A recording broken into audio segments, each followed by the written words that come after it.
It would be bye rent, sold goods for cash.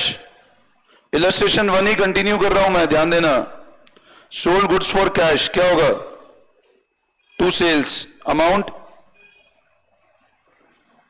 10,000। Withdrew cash from bank, क्या होगी entry बताओ? Cash निकाल लिया बैंक से, एंट्री कैसे होगी? तो लिखो to bank, amount 7,000। Purchase furniture in cash for office, furniture खरीदा कैश में और ऑफिस के लिए, क्या होगा? बाय फर्नीचर, फर्नीचर गया खरीदा 15,000 और paid salary to staff. Good. कितने लोग करके आए थे इस क्वेश्चन को? वेरी गुड, बहुत बढ़िया है ना, कल कर लिया था क्लास में पूरा। गुड। तो कितना है अमाउंट? 5,000। अब टोटल लगाओ बेटा इन सबका, इसका टोटल लगाओ, इसका टोटल लगाओ, टोटल सेम आना चाहिए। कितना आ रहा है यहां का टोटल बताओ? 1,00,000। यहां का भी कितना आएगा? सेम करें। अच्छा बताओ ये कौन सा बैलेंस होता है? क्लोजिंग कौन सा? इसको क्या बोलते हैं? क्लोजिंग डेबिट या closing credit? Closing debit balance है ना, this is known as closing debit balance. कितना आ रहा है बताओ? 26,000 रुपए। बोलो इसमें कोई डाउट? वापस समझाओ, सबको क्लियर है?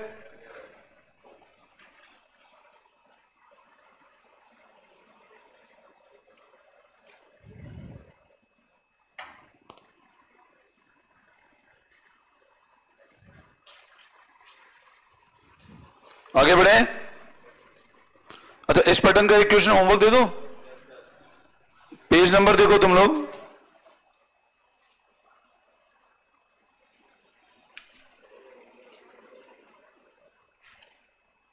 इसी पैटर्न का पेज नंबर 10.42 पे अनसॉल्व क्वेश्चन नंबर 1 होमवर्क करोगे। इसी पैटर्न का पेज नंबर 10.42 पे अनसॉल्व क्वेश्चन नंबर 1 होमवर्क करोगे। अनसॉल्व क्वेश्चन नंबर 1 होमवर्क करोगे।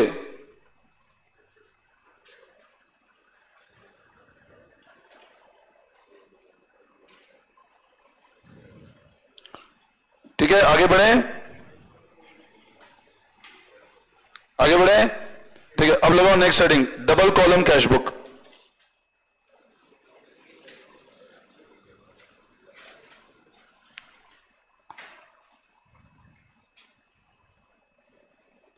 Double column cash book,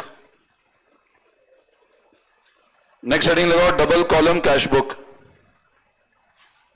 now अब क्या होता है डबल कॉलम कैश बुक का मतलब? देखो ध्यान समझना, ऐसी कैश बुक जिसके अंदर दो तरह के ट्रांजैक्शन रिकॉर्ड होते हैं। एक तो यूज होती है रिकॉर्ड करने के लिए कैश ट्रांजैक्शन, और एक यूज होती है रिकॉर्ड करने के लिए कौन से ट्रांजैक्शन? Bank transaction. तो डबल कॉलम कैश बुक मतलब बच्चों एक ऐसी cash book which record cash as well as bank transaction. Cash के ट्रांजैक्शन रिकॉर्ड होते हैं और बैंक के ट्रांजैक्शन भी रिकॉर्ड होते हैं, ठीक है ना। तो लिखो आप लोग, this cash book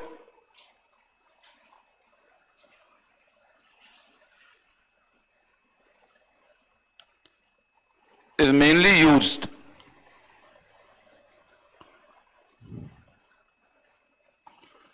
to record both cash and bank transactions। मतलब कैश के भी रिकॉर्ड करने और बैंक के भी रिकॉर्ड करने। तो ये कैश बुक का मेन पर्पस क्या है? कैश और बैंक दोनों के ट्रांजैक्शन रिकॉर्ड करने। फिर लिखो आप, cash transactions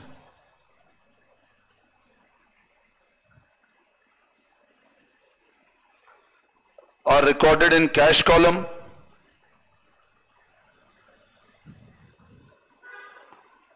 and bank transactions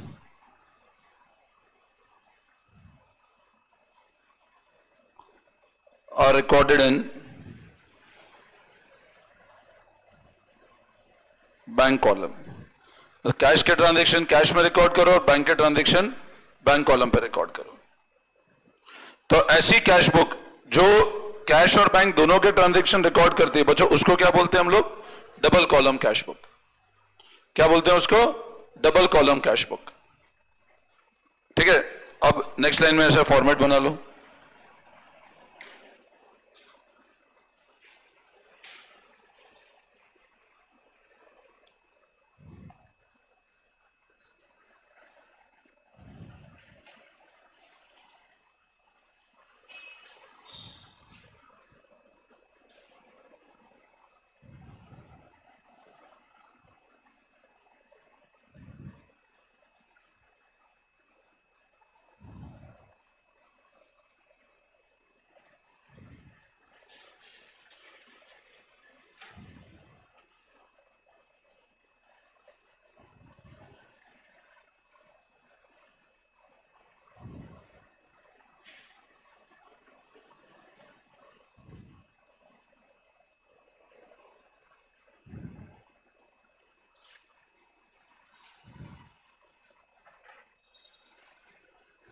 Draw this format, double column cash book.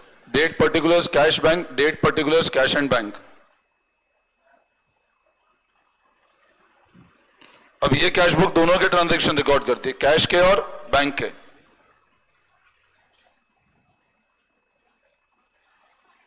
This is known as which cash book? Double column cash book. क्या बोलते हैं बेटा इसको?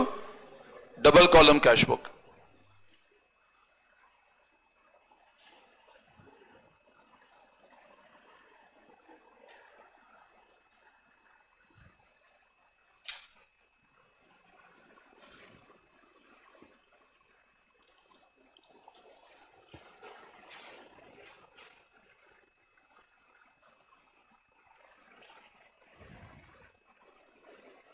तो this is known as double column cash book. मतलब इसमें दो column है, एक तो कैश का और एक बैंक का।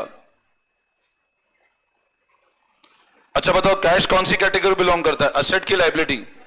और बैंक असेट। कैश भी असेट है, बैंक भी असेट है। तो मेरे को एक बात बताओ, अब सुनना जैसे,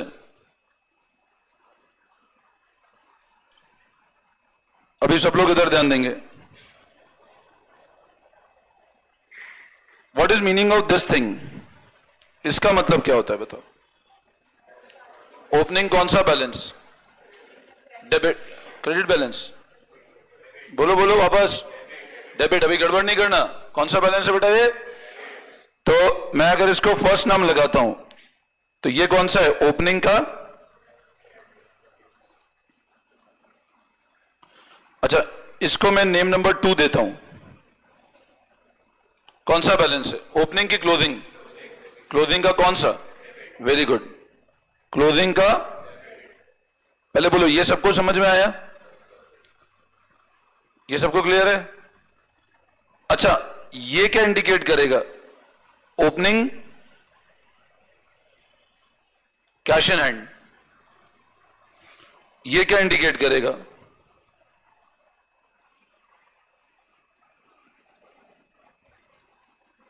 यस और नो?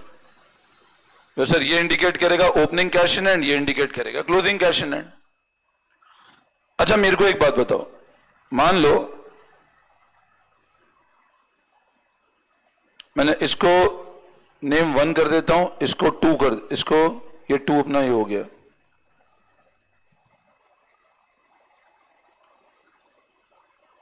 इसको मैं 3 कर देता हूं और इसको 4 कर देता हूं।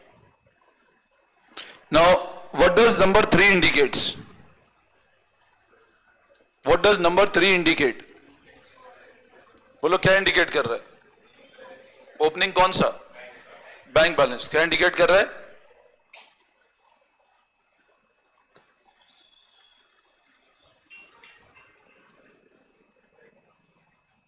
And what does number 4 indicate? किसका? समझ आता है? इसमें कोई डाउट? ठीक है, ये लिख लिया।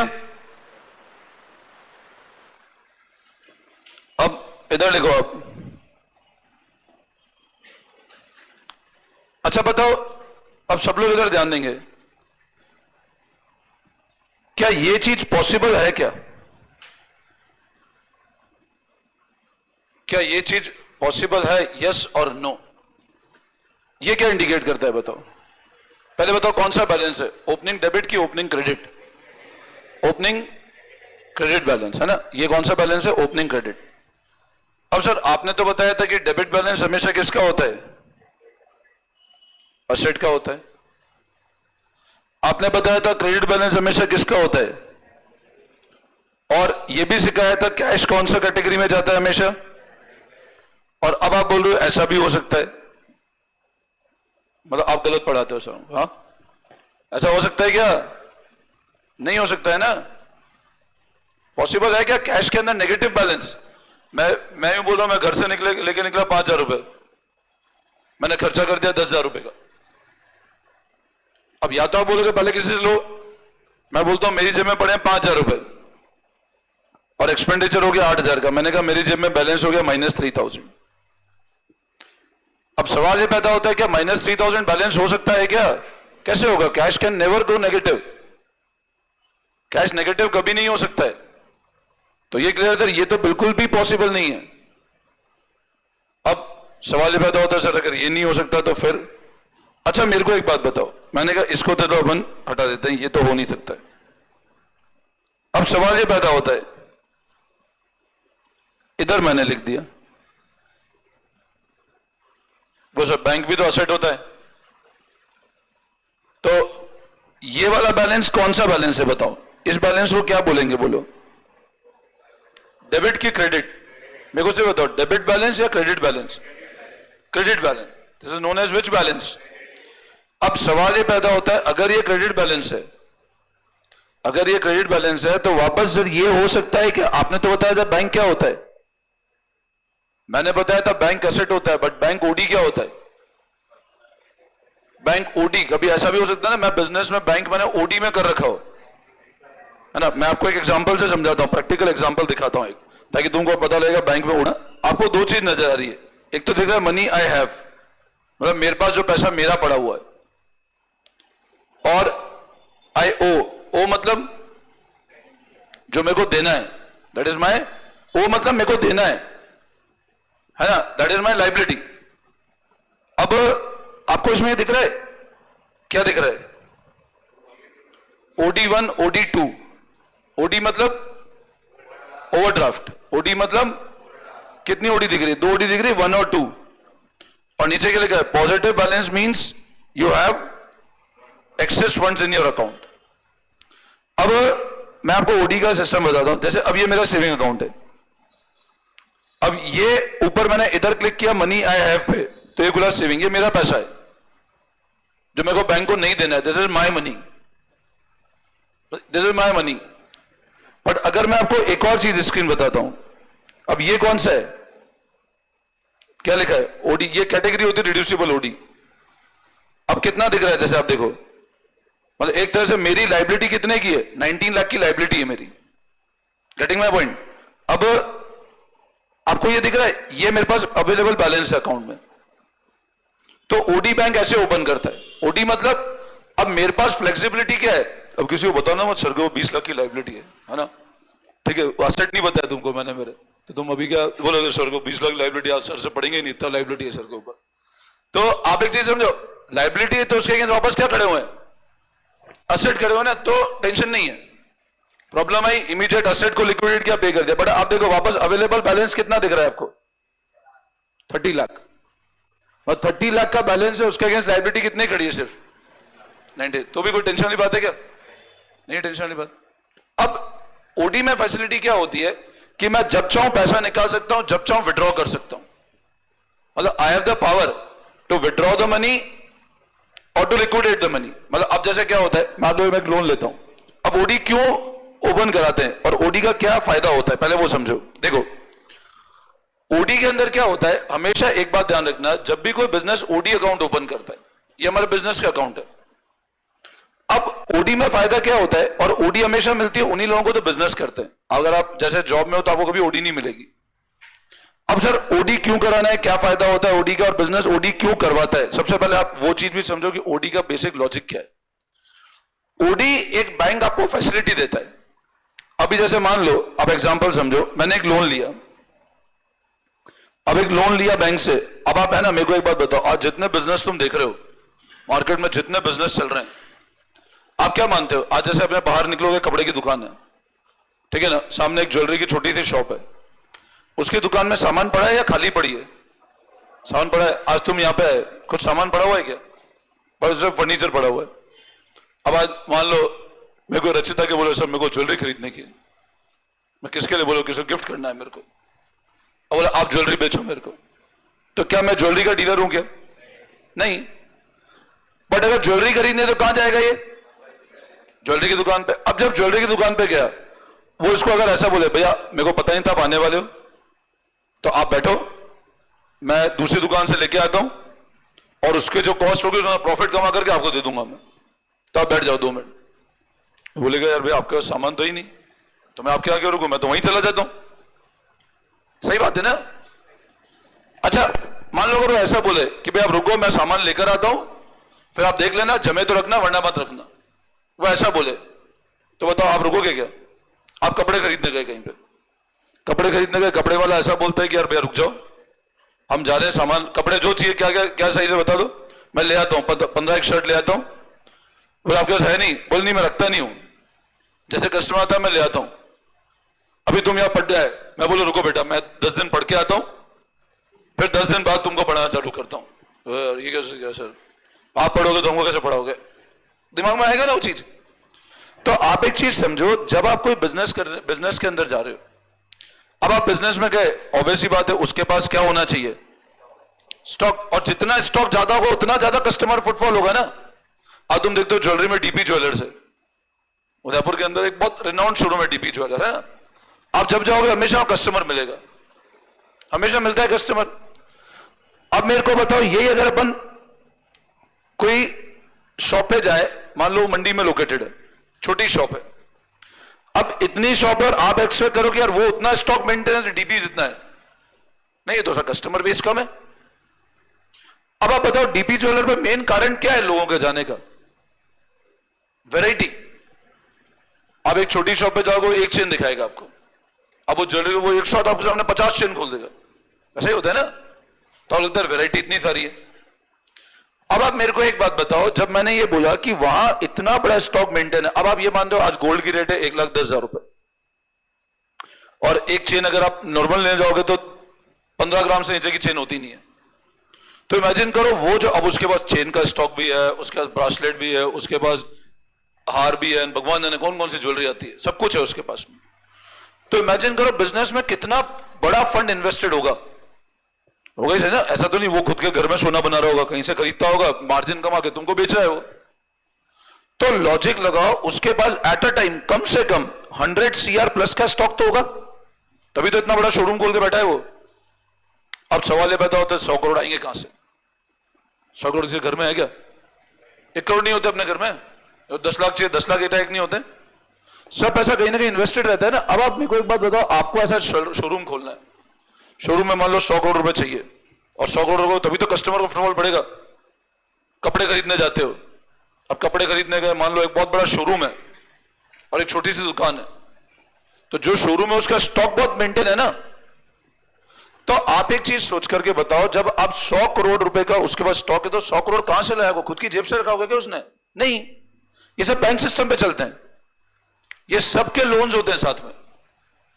तो इसके पास क्या होगा? बैंक का क्या होगा? ओवरड्राफ्ट। ओवरड्राफ्ट मतलब इसने बैंक को बोला होगा कि आप मेरे को 100 करोड़ दो, मैं धंधा करूंगा, और रोटेशन पे चलेगा फिर पैसा, रोटेशन में चलेगा। अब 100 करोड़ का स्टॉक है, ऑब्वियसली बात है क्या करेगा? उसको सेल करेगा, सेल करेगा तो वापस ये पैसा यहां जमा कराएगा, फिर जरूरत होगी तो वापस पैसा निकालेगा, फिर आएगा पैसा फिर जमा कराएंगे।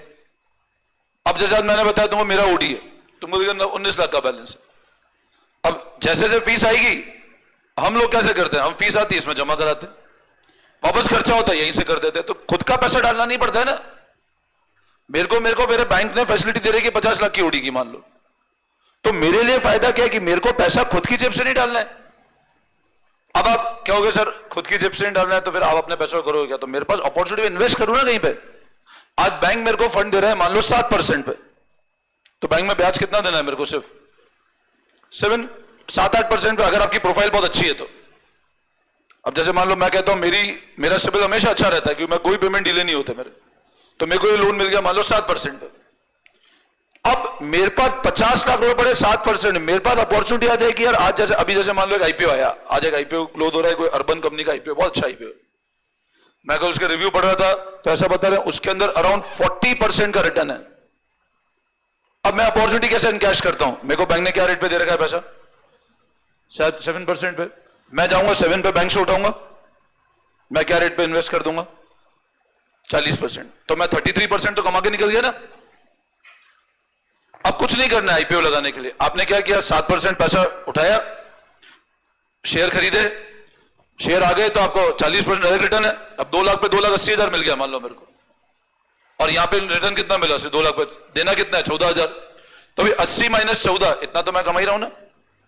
तो हमेशा ध्यान रखना, हर बिजनेस जनरली जब बिजनेस को बड़ा करना होता है स्केल, तो हमेशा ओडी पे काम करना। ओडी मतलब होता है आपने बैंक से उधार ले रखा है, बट फ्लेक्सिबिलिटी क्या है कि अब मैंने मान लो पैसा कमाया, मैं वापस बैंक में जमा करा सकता हूं, और मेरे को वापस जरूरत है मैं फिर निकाल सकता हूं। अब नॉर्मल लोन में क्या होता है? अब आप समझो जैसे मैं एक नॉर्मल लोन लिया, ओडी नहीं है। नॉर्मल लोन में क्या होता है? अगर आपने पैसा निकाला तो वापस जमा करा दिया तो बैंक वापस देता नहीं है, और ओडी हमेशा मिलता है बिजनेस को। अब जैसे मान लो अज्यूम करो तुम्हारे घर में मान लो तुम्हारे फादर मदर लेट से जॉब में, उनको ओडी फैसिलिटी से बैंक उनको ओडी फैसिलिटी नहीं देगा। क्यों नहीं देगा? क्योंकि वहां बैंक पूछता है आपको जरूरत किस चीज के लिए। ओडी हमेशा मिलता है बिजनेस के लिए। आई बात समझ में?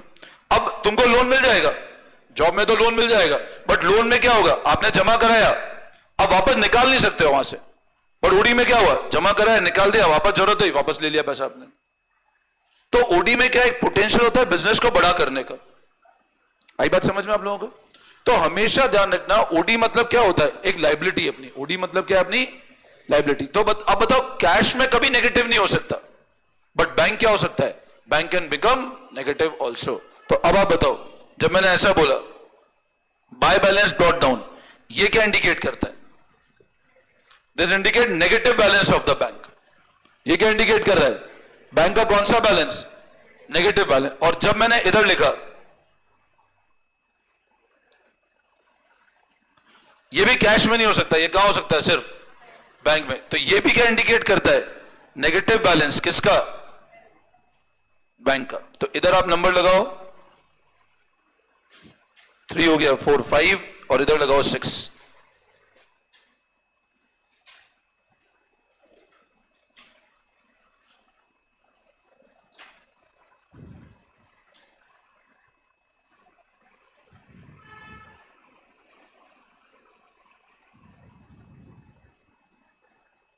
कैश में कभी नेगेटिव नहीं हो सकता है ना। बैंक नेगेटिव हो सकता है, कैश कभी भी नेगेटिव नहीं हो सकता, यह ध्यान रखना।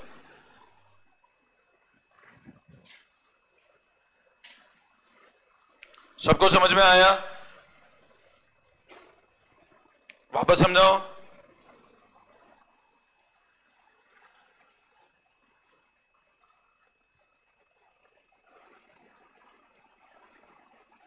तो opening debit balance cash in hand, closing debit balance closing cash in hand. Opening debit balance bank balance, ये पॉजिटिव बैलेंस है, ये भी पॉजिटिव है। ये नेगेटिव बैलेंस है, ये नेगेटिव है। ये इंडिकेट कर रहा है बैंक ओवरड्राफ्ट।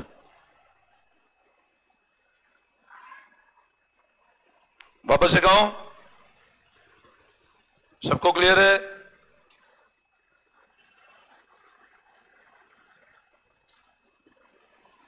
Any doubt?